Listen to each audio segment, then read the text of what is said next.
church of the future.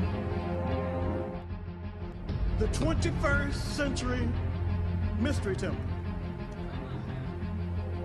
A place where the church is a tool for human development, human growth and evolution, the recovery of black people's humanity and dignity, and a power center for black self-determination.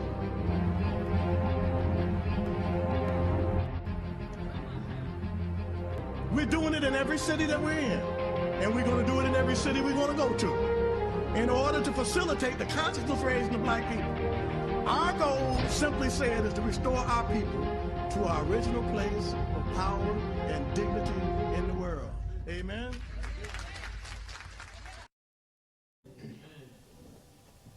I want to talk this morning about the 4th of July. It's a title I'm stealing from Ishaka Musa Bershango, another Beaumont person who became a significant historian. The 4th of July. Our scripture is from the book of John, chapter 8, verse 32. Know the truth, and the truth will make you free. You know, in the Bible, when Israel was crossing the Jordan River, I've seen the Jordan River. It's not really all that much. You cross over it and think that you've crossed over one of the smallest bayous in Houston. It's not a significant event. But for Israel, it was significant because crossing over the Jordan River into the Promised Land meant that the nation was being born. The Jordan River was the boundary line separating Canaan from the wilderness. And this was a fulfillment of a dream that the people of Israel had held for hundreds of years. The Bible says that God reseeded the water so they could cross the Jordan on dry land.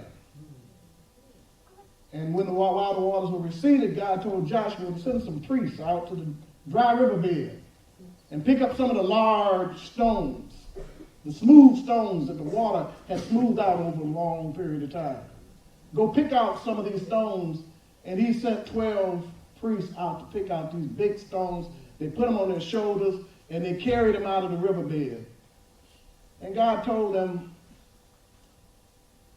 to lay these stones down as some memorial stones, so they would always remember that God brought them out of slavery in Egypt and out of wandering in the wilderness to fulfill his promise by bringing them into the Promised Land.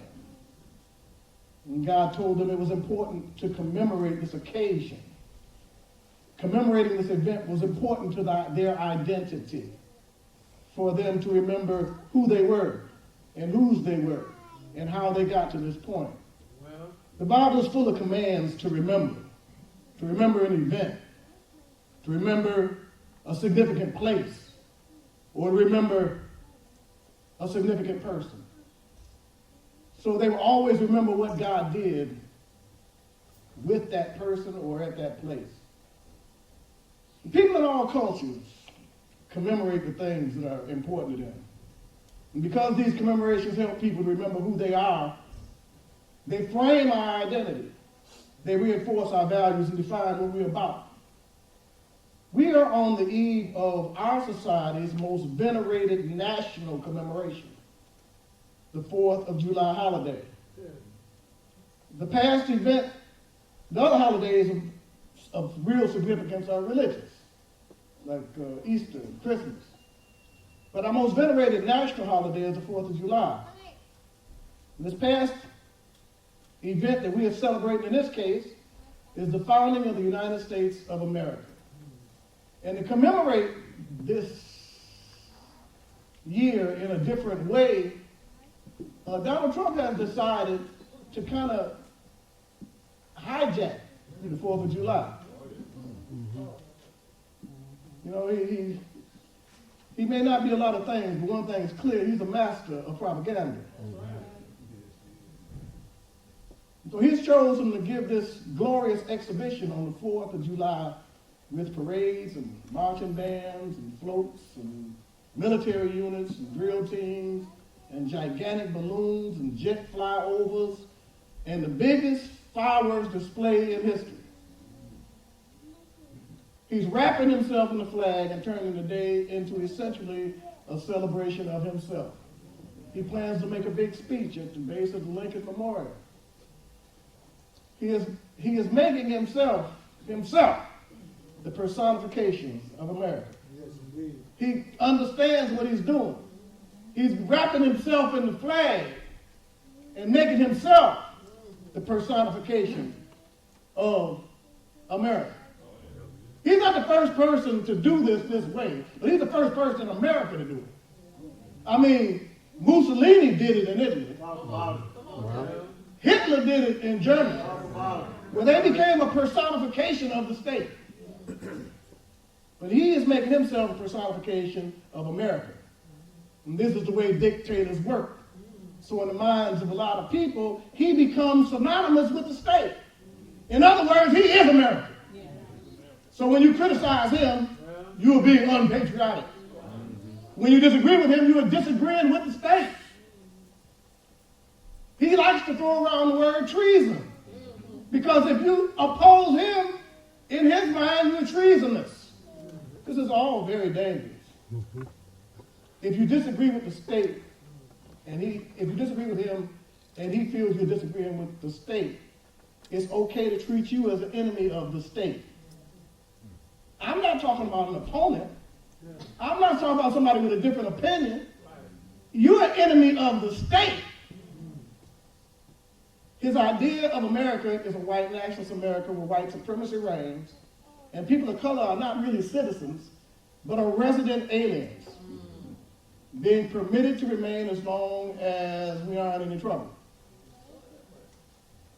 There are many people who share his vision of America. And when you fail to know the truth and share the truth, we are cooperating with their program. Well, you know, there's a lot of people to share his vision of America because people are not appropriately upset about all them kids being in those detention camps. there you go. In those concentration camps separated from their parents. Probably never to be returned to their parents again. People are not sufficiently outraged at such a crime against humanity. If there was a war and he lost it, and this came up, he'd be on trial as a war criminal. So I thought it appropriate to speak on the 4th of July holiday and try to reframe it from the way it's being framed as a white nationalist holiday and a celebration of Donald Trump. So we can figure out what we celebrate. The 4th of July commemoration is supported and reinforced by what is essentially a false narrative, a carefully fabricated story over many years. This false narrative clothes the American founding fathers in nobility and righteousness and morality by portraying them as defenders of liberty and justice and democracy and freedom. This false narrative bestows upon the American founding fathers a kind of divine wisdom. People are always talking about like God was involved or something. That they have a divine wisdom. And so people today still, when they look at the Constitution, they're trying to interpret it, trying to find this divine wisdom, this influence of God in the Constitution. And these founding fathers were bestowed upon. They make it sound like they were in the upper room at Pentecost. And there were tongues of fire over every head when they were putting together the Constitution.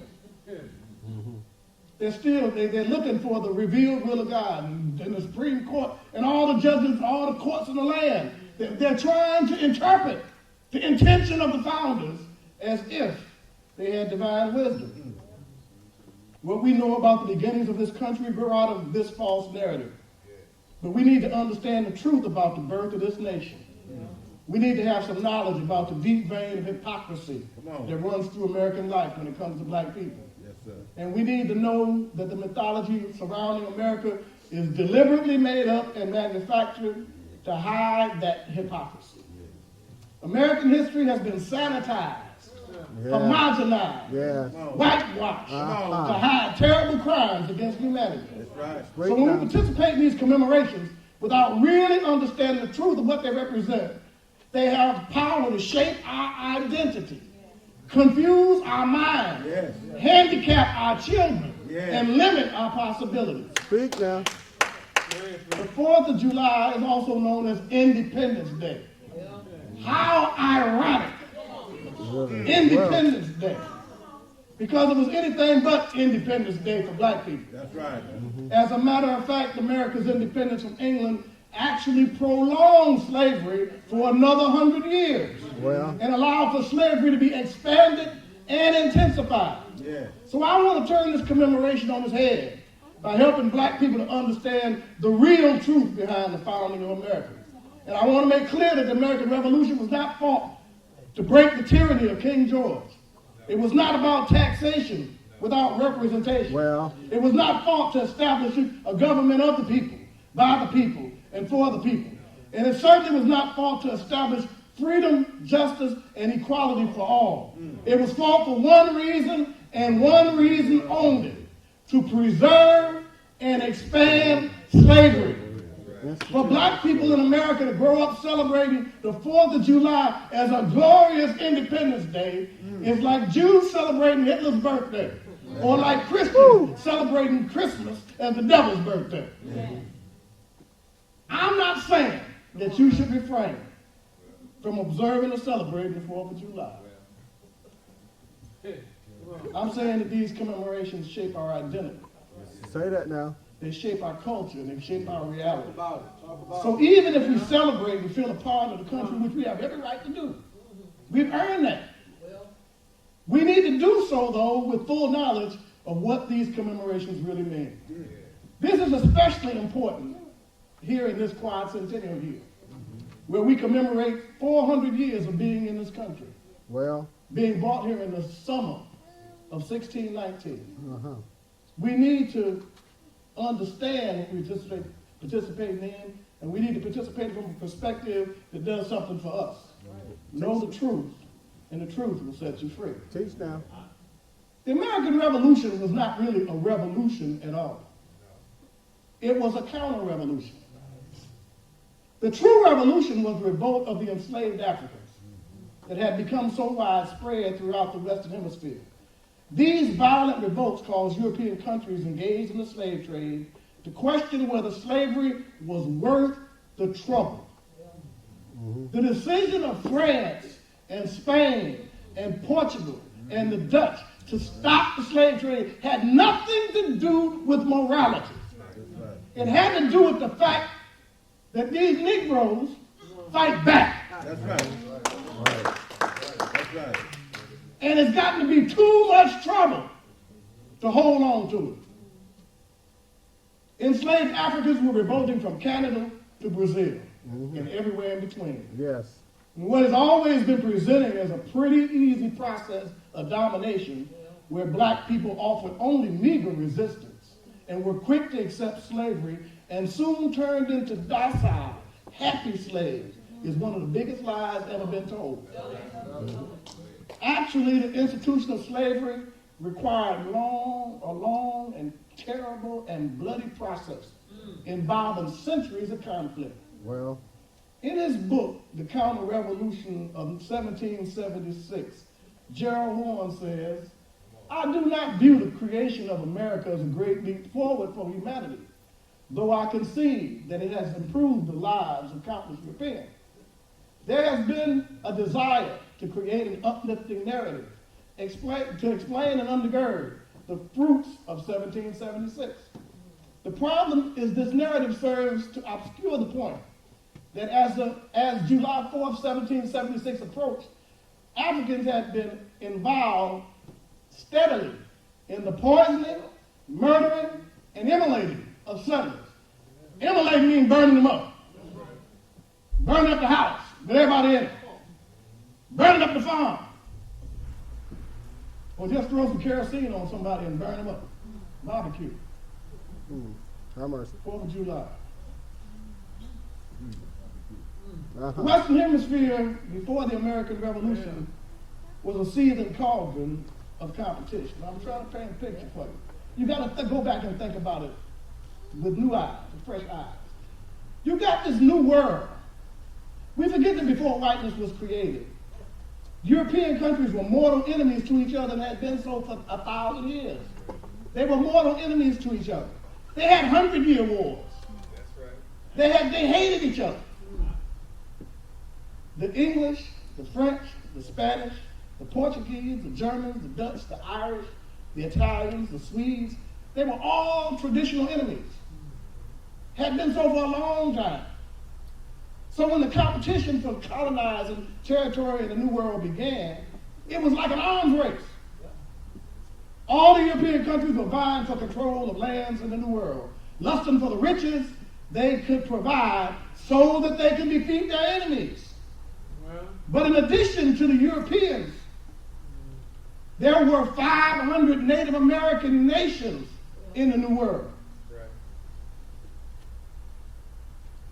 And they were fighting to hold on to their land too. So you just don't have the French and the Spanish and the Portuguese. They're not just fighting each other. You also got the 500 nations fighting to hold on to their land. And every side actively recruited Africans. The British, the French, the Spanish colonists, the Native Americans, all armed Africans to fight against their enemies. They promised them freedom, they gave them guns, and this conflict made the whole Western Hemisphere a frontline battlefield of violence and mayhem. That's why Jamaica would change hands back and forth. Heck, that's why the city of Detroit changed hands back and forth. It was French, then it was British, then it was French, then it was American. That's why all those islands down there, they kept changing hands, because it was a cauldron of mayhem and violence everywhere, all the time. And the people who could actually change the balance of power were the Africans. So why have them out here chopping sugarcane and tobacco and coffee? We can give them guns and they'll switch over. We don't even have to have an invading army. We can just give them guns and they'll take it over for us. Well, it was a very violent place. It was not an easy process. The Africans were also involved in their own revolution to be free. Mm-hmm. What point I'm trying to make is that black people were never as docile and accepting of slavery as we've been led to believe.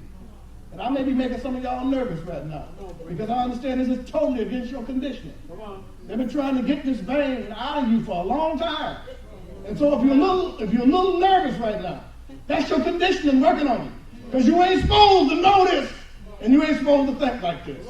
Well, they were engaged in private acts of rebellion as well as collective acts of armed revolt. Privately, they shot, stabbed, strangled, poisoned, and burned up masters on a regular basis. They also had mass revolts that were never taught by history. We're taught about Denmark Beasley, Gabriel Prosser, and Nat Turner. We talk about John Brown's revolt, but we're not taught about a whole lot of slave revolts that are readily understood by most historians that occurred. We are not taught about Gloucester County, Virginia in 1663, or Bacon's Rebellion in 1676, or New York City Slave Rebellion in 1712, or the Stono Rebellion of South Carolina in 1739, the New York Conspiracy of 1741, and the largest slave revolt in the history of the United States was in New Orleans in 1811. There were also thousands of revolts that were intentionally hushed up to alleviate the fears of white people and to avoid inspiring black people to revolt. They didn't want the news to get out. They wanted to keep it secret. And these revolts were later erased from history and forgotten as the victors told their own version of the truth. But the real truth is that slave revolts were so frequent that the white population lived in a state of constant terror. There were stories and rumors of slave revolts coming in from all over the Western Hemisphere. Many of the slave owners in the South had already been run out of the Caribbean. They had been run out of Haiti, run out of Jamaica, run out of Cuba. They had already been run out, and they came to America to settle basically in South Carolina. And they told of no nerve-jangling stories of slave revolts that killed everybody. Without understanding this sphere, it is impossible to understand the dynamics shaping the behavior of slave owners at this time, at the founding of the country. Black people were never as docile and accepting of slavery as we've been led to believe. See, the thing is this. White indentured servants and their families, they had a problem too, because they weren't any better off than slaves. So a lot of slave rebellions included poor white people fighting beside enslaved Africans. This was like Bacon's Rebellion. Bacon's Rebellion happened, and it was white people and black people fighting together. And both of them had nothing to lose. We don't understand that in Europe, on the lowest rung of the economic ladder, you were nothing. You were a slave. You couldn't own any land. You had to work for somebody. There were class distinctions, levels of classes. And so if you were on the lowest level, you were a slave. They treated their own people terribly. And so, like in Bacon's Rebellion, these early rebellions, the poor white settlers and the indentured servants would join with the enslaved Africans to fight back. And then in order to break up the cooperation between poor Europeans and enslaved Africans, the British created the concept of whiteness. Whiteness. Well, it was an invention, an ingenious invention. Because this invention wiped out the class distinction between all British citizens. It gave those lower class, it didn't give them any land, it didn't give them any money, but it gave them status. They were now a part of the ruling class, what was called the master class. They had been elevated socially because they were all up under the umbrella of whiteness.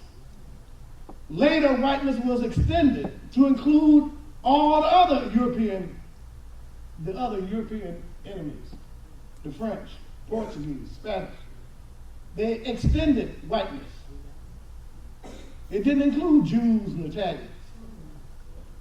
It didn't include Jews and Italians because when you go back and look at old history books, it says the Jews and Italians they were too much African. It wasn't until after World War II that the Jews and Italians became Americans. We had too much Africa. The conflict between Europeans was basically religious.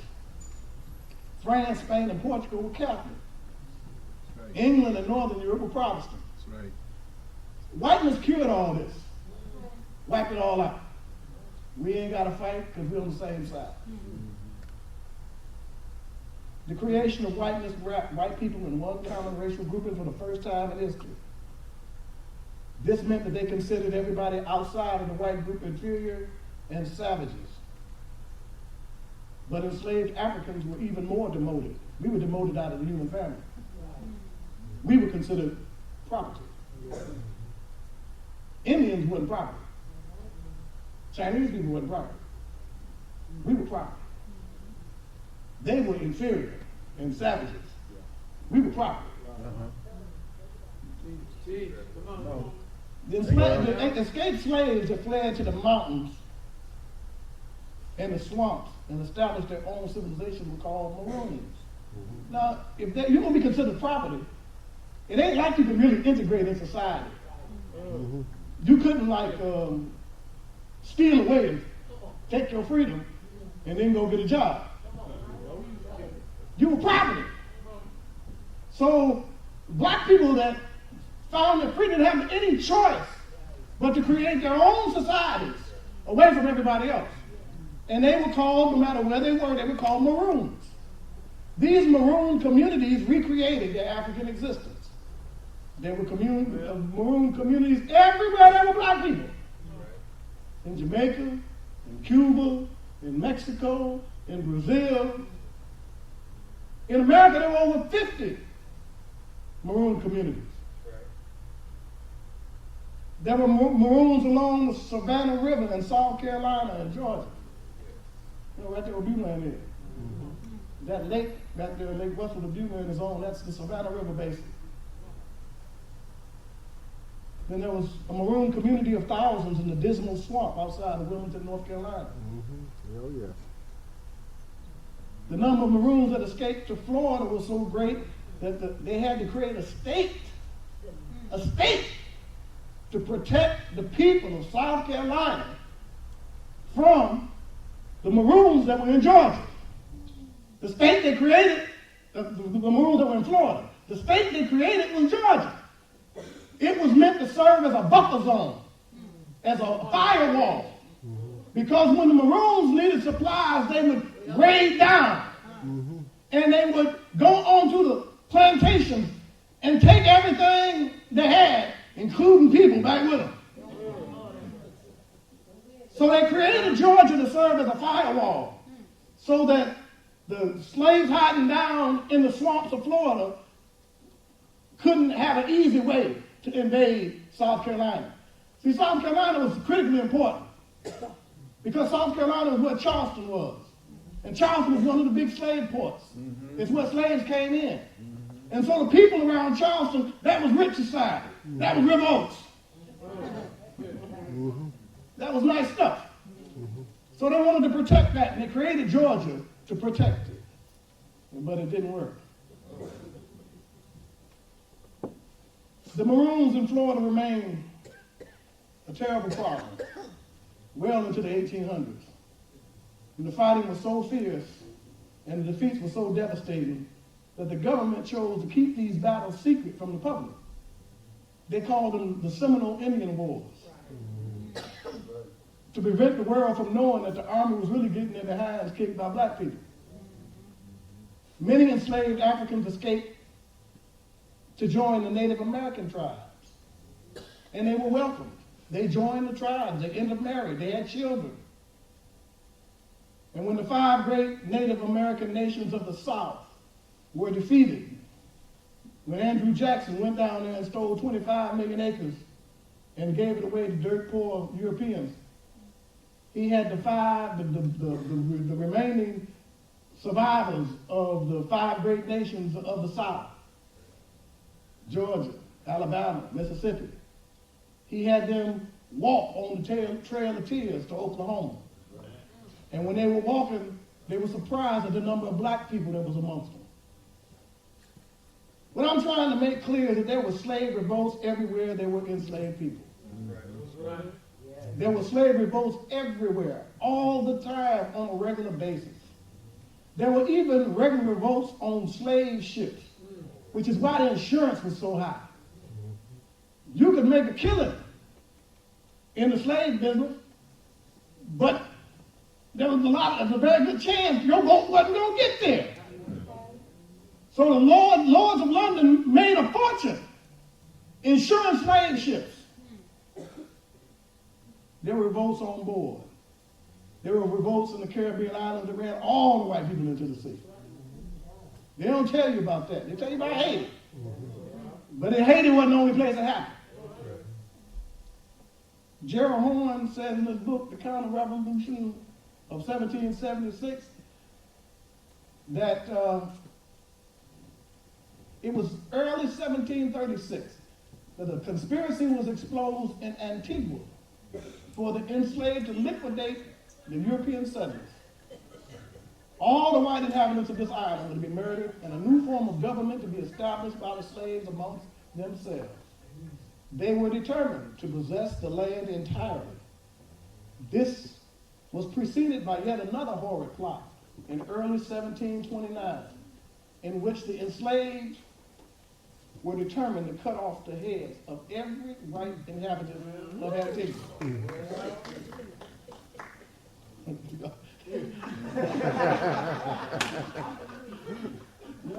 Y'all up here in church clapping for heads off. Well, the point I'm trying to make is you don't come from people to just lay down. Right. These revolts had the multiplying effect of inspiring other revolts. So they were always trying to hush them down and not let the word get out.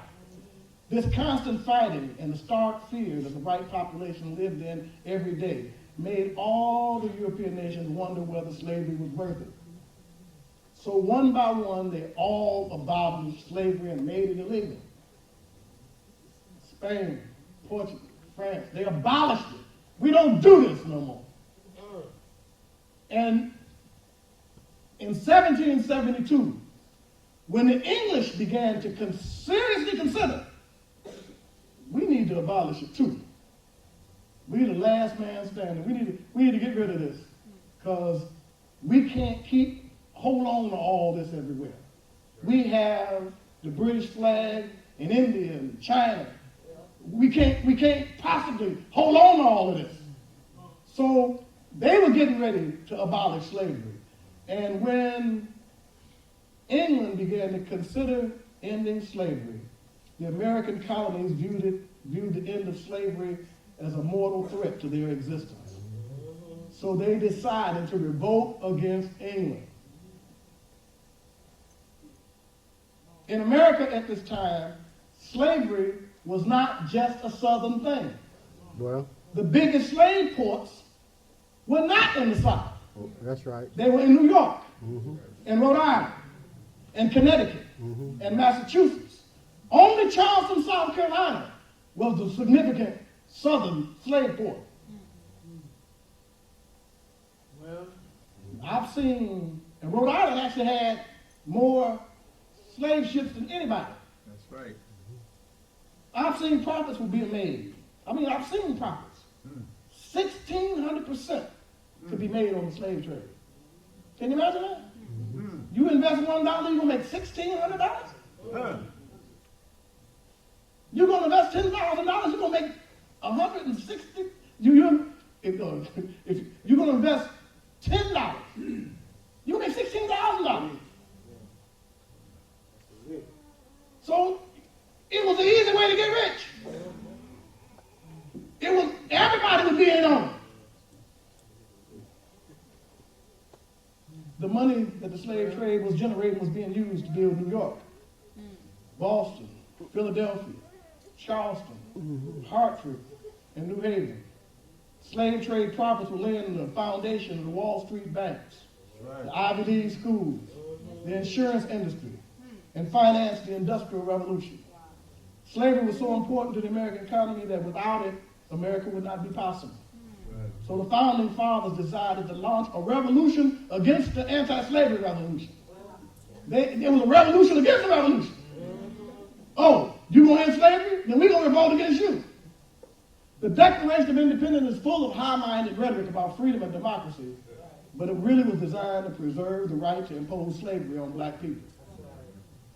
And you need to understand this rightly. That's right. So when all this jolly is going on, you'll understand the real reason. I ain't telling you don't get jolly with them, but you need to understand the real reason. Not be out there celebrating your enslavement. Well, The 55 men that gathered to put together the Constitution were basically a cartel of slave owners. well, The biggest of them was George Washington. have mercy. George Washington was the richest man in America and had 350 slaves. That's right. George Washington was also a slave breeder. A slave breeder means he makes slaves. You make a slave by having a room full of young girls, and you would put what's called a stockman in the room with these young girls. And just like a bull with cattle, he would go around and impregnate each one of them. And that was his job. He was a slave breeder. George Washington was a slave breeder. He wasn't just a slave owner. He was a slave breeder. The people that got together all had a vested interest in slavery. Thomas Jefferson, the third president of the United States, and the principal architect of the Declaration of Independence, was also one of the biggest slave owners in the country. That's right. Thomas Jefferson had over 200 slaves. And he was a slave breeder too, except he did his own breeding. Right.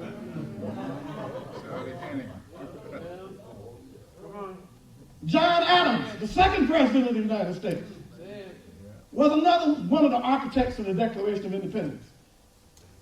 He made his living as a lawyer representing slave owners in court. John Hancock, you know, they say picture John Hancock right here. John Hancock signed the Declaration of Independence with a big signature to show how defiant he was. He was one of the biggest slave owners in the North. Samuel Adams, you heard of him with the beer? His beer's still popular. Samuel Adams was one of the founding fathers and a major northern slave owner. He's the biggest slave owner in Boston. It is a height of hypocrisy for the Declaration of Independence to begin with the statement that we hold these truths to be self-evident, that all men are created equal, that they are endowed by their Creator with certain unalienable rights. Among these are life, liberty, and the pursuit of happiness. Unalienable means you can't be alienated from, they can't be taken away. Life, liberty, and the pursuit of happiness. To this very day, we are not guaranteed these rights. Life, liberty, and the pursuit of happiness. But they could do this because they said all men are created equal. We were not included in the human category. We were property. It didn't apply to us. Right. Then in 1861, when the Civil War broke out, it wasn't some new spirit of rebellion on the part of the South that had developed. It was a continuation of the same pro-slavery heritage that America had been founded upon. The Southerners, they said, we don't know what happened to y'all, but we're the real Americans. They felt that the North had betrayed them because they were the real Americans, and this is what this nation was founded upon. Come on. All of this is whitewashed and homogenized and disinfected with sweet smelling fairy tales about dignity and nobility and enlightenment and justice and never telling a lie. But the whole thing is a lie. And when we tell our children these fairy tales and mythologies about the founding of America and they commemorate these lies, they walk through life blinded by scales that we've helped to place on their eyes. Miseducation. Yes. You know, a lot of black people made the conscious decision to shield our children from the horrors of the past. And when we do that, we leave them naked and vulnerable to other interpretations. James Baldwin said, we carry our history with us. We are our history. If we pretend otherwise, we are literally criminals. We're criminals because we set our children up. His good friend, another author, he was from Mississippi, and a white man. He said, the past is never dead. It's not even past. Have mercy. Both of them are saying that you can't run from your history. The past is still living in us, and ignoring it has negative consequences. You can't simply sweep the past under the rug and ignore it. It continues to be a factor influencing our lives every day. Black people who are not rooted in the past operate at a severe disadvantage. They suffer from cultural amnesia, rootless, dangling, lobotomized. They don't know who they are. There's a such a thing, they are black people, they are Negroes, and then they are niggas. I know that's a term we don't like to use much, but I'm using it clinically. Go ahead now. Teach now. There are some black people that ain't my brother. That's right. I know it. The things they do, the things they believe in, they are black people. They're Negroes. They don't know any better. They're niggas who are all the way left. Ooh. Say that. They don't know who they are, so they can be told anything. They can be turned into sickum dogs for their oppressors. So when we commemorate past events that are clothed in a legacy of lies, our children grow up learning fabricated mythologies that shape their identity, shapes how they feel about themselves, and justifies mistreatment by other people. By failing to know our history, we become co-conspirators in our own oppression. Commemorations have power. It ain't just fireworks and watermelon. Commemorations have power. to shape your mind, to shape your beliefs. And children are tabula rasa, they're blank slates. Right. And you're writing on that primal blueprint, and that ain't gonna never come off. When you commemorate lies and myths to do damage to your sense of self, that is a problem. The same lies that strengthen them weaken us. That's something we need to remember. But for our own health and welfare, we need to know that we do not come from people who just laid down, gave up, gave in, and accepted the oppression. We need to know that black people were not broken like horses and cooperated with slavery. We need to know that there have been deliberate efforts to malign and mischaracterize our ancestors because they feared them. They feared them. They feared them.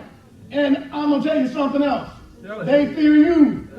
They still fear us. They think if ever the tables will turn, if there's a majority of people of color, then we're going to treat them the way they treated us. So they're doing everything in their power. Steal the Supreme Court. Steal the election. Conspire with Russia. Gerrymander. Move the voting booth. Do everything within their power to make sure that we don't get the upper hand. You know, last week I was watching the news and I saw where this black family moved into a community and they woke up in the morning and had a sign posted on their door saying, "Go back to Africa." Now, this is about the most ignorant thing anybody could ever think of. Go back to Africa. First of all, we are the only people in the country that didn't come running from oppression or hunger. Well, say that. We're the only people. Come on. We wasn't running, we were bought. Yeah. We weren't looking for freedom. We had freedom. Yes, We weren't yes, looking for prosperity. We had prosperity. yes. And so every ignorant white man that gets mad about something that black people are saying, eventually, inevitably, somebody's going to say, "Go back to Africa." No, you go back. Go back to England. Go back to Italy. Go back to Germany. Go back to Russia. Go back to Poland. Go back to France. You go back. We've been here longer. We've been here for 400 years. But this racist taunt has been used for centuries. And it suggests a sentiment that we do not really belong here and never have. This is the heart of white nationalism. The feeling that we background, we equipment, we tools. Their interpretation of history is that white people built this country for white people. American history is the story of white ingenuity, white courage, white labor, white sacrifice, white risk, white victory, white success, white accomplishment. Didn't have anything to do with us in their minds. That's why the man was asked what was the role of black people in the creation of America, and he said, "Oh, about the same as the horse." We equipment. And in their minds, that's the way they think. They're not going to tell us that's the way they think, but that's the way they think. Now, I'm not saying that we need to abandon the 4th of July celebrations, but we need to be clear about what we celebrate. Right. We're not celebrating George Washington. Right. We're not celebrating Thomas Jefferson. We're not celebrating the Boston Tea Party or the racist national anthem. We are not celebrating the flag, the president, the military, or the police. We are celebrating our ancestors who were brought to this country naked and in chains and still made a way out of nowhere. We are celebrating our tradition of resistance and resilience against a system designed to strip us of everything and leave us dead. We are celebrating that after everything we've gone through in this country, we have survived and become stronger and smarter and more prosperous in every generation. We are celebrating the sacrifices our people have made to make this country rich and powerful. If you take away what black people have given to America, there wouldn't be much left. We are celebrating that this country is as much ours as it is anybody's. And we don't need permission to be included. We don't have to beg to be treated like full human beings. We don't have to wait for the doors to be open to us. Because we built the doors. We built the country. And we need to act like it. We need to switch our minds upside down and stop acting like this is somebody else's house. And we need permission to go in the refrigerator. We bought the food, built the house. If we want to go in the refrigerator, we can.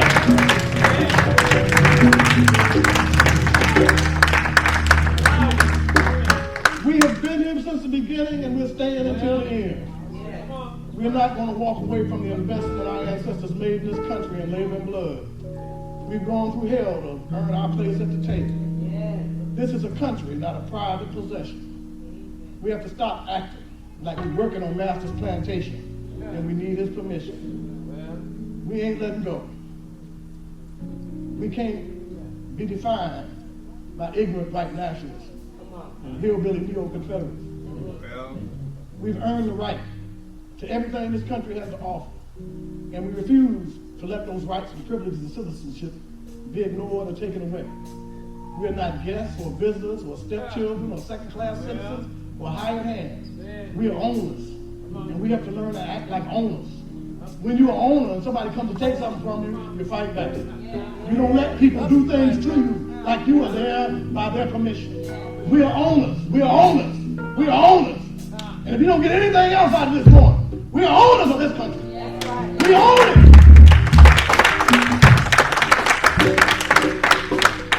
So when you eat your barbecue, drink your beer, watch your fireworks, remember, we've been here 400 years. Remember the sufferings and contributions of our forgotten and underappreciated ancestors. Remember that we were brought here against our will. Remember that we have poured blood, sweat, and creative energy into this country, and it is ours as much as it is anybody's. Remember, nobody in the history of America has ever given us anything. Remember that we've had to fight for everything we have, and we have to continue to fight for everything we want. Remember that we've come through an ordeal that should have destroyed us as a people.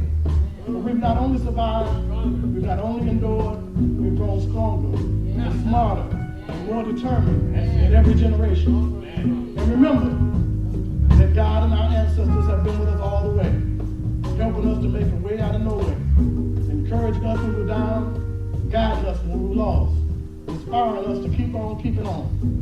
On this 4th of July, remember our American story and celebrate that. Know the truth, and the truth will set you free. Amen. Brothers and sisters, if you were so moved by the Holy Spirit during our virtual village experience today, then I invite you to learn more about our Best Self movement. There are 3 ways that you can connect with us. First, go to our webpage, www.shrinesoftheblackmadonna.org. Once you get to our webpage, just scroll down to the bottom, and on the right, you will see a tab that says, Join our email list. Just enter your email address and click on subscribe. Once you do that, we will receive your inquiry and one of our ministers will reach out to you in a timely fashion. Now, if you are interested in joining the Shrine, there is a tab on the left side of the page that says Join the Shrine. Click on the tab and enter your name, address, phone number, and email address, and one of our pastors will speak with you about becoming a member of our Best Self movement. And right below that tab is another link which offers a special message from our presiding bishop, Jeramogi Menelik Kimathi. This message will offer you more information about what we believe, our shared faith practice, program, and mission. Also, you can reach us through our virtual church office, and that number is 833-888-8888. 833-0755. Again, that number is 833-0755. Friends and supporters, we look forward to hearing from you so that we can collectively work together to build a Pan-African world community with power. Asante Sana.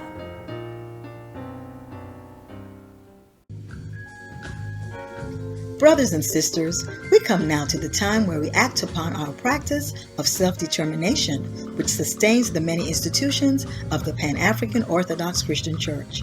The shrines of Detroit, Atlanta, Houston, our cultural centers, the Beulah Land Farms Incorporated, PAOCC Liberia, all were built upon the sacrificial giving that makes cooperative economics more than just an ideal, but a dream realized.